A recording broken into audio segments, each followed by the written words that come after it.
Welcome back to another Pirkei Avot text explication. I'm Rabbi Drew. We are now on the third text in the fourth chapter of Pirkei Avot, and we have another piece of wisdom from Ben Azzai. We previously heard from Ben Azzai in the previous video, and here, and just as I had mentioned, Ben Azzai literally translates to son of Azzai. He does have a first name though. He's not just the son of. He is a person in his own right with a name, which is Shimon or Simon. Now, this statement is actually very similar to what we read and heard in the previous text, which is a two-part initial statement or assertion, and then backed up by a two-part reasoning. So here we go. He says, Al tehi vaz l'chol adam v'al tehi mafli l'chol davar. Do not belittle anybody, nor disregard anything. Let me say that again. Do not belittle anybody, nor disregard anything. And really what he is going for here is, if there's someone, why would you necessarily belittle that person? Don't belittle people.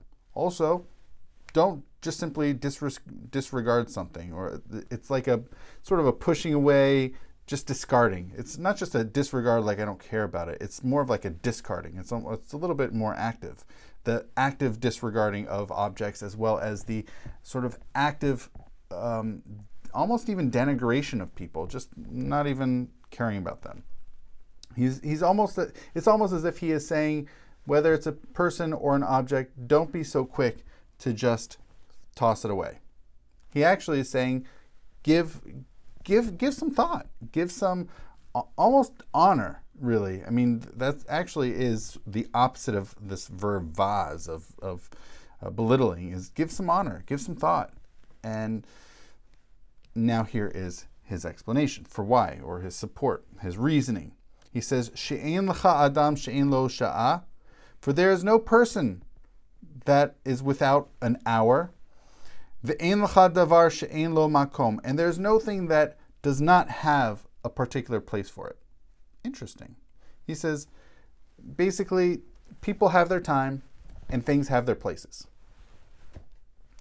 This kind of matches up with, I've said this before, it's fairly common in rabbinic literature to structure things in terms of for, and that usually works off of a 2x2 matrix. And that certainly is something we got from yesterday's text, and we are certainly also getting it from today's text, where it's a sort of a two-part assertion and a two-part support for those assertions. So, meaning really what Ben Azzai here is saying is, don't be so quick to belittle people, because they have their time. They might have their time to shine. They might have their time in the sun, and they might also have their time even more specifically with regards to you, or to me, or to that person. Don't be so quick to just say no. There is a purpose for this person, and they bring value. Don't be so quick to toss them away. And similarly with item, whether we're talking about animals, right? A dog, a horse, a cat, or we're talking about a chair, a table, or whatever it is, they all serve a purpose, and they have their place as well.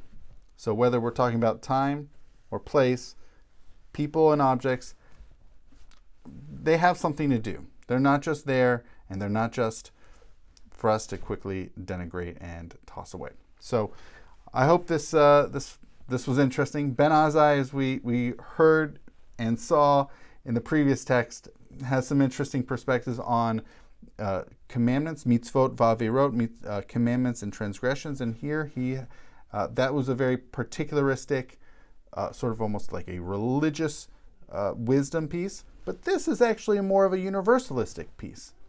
This doesn't have to be specifically within the Jewish tradition about mitzvot and averot, of commandments and transgressions. This is a text where we see some wisdom, we hear some wisdom of Ben Azzai, that he is now talking about something that is more universally applicable to really anybody. So I hope this was helpful. I hope this was insightful, and thank you so much for watching.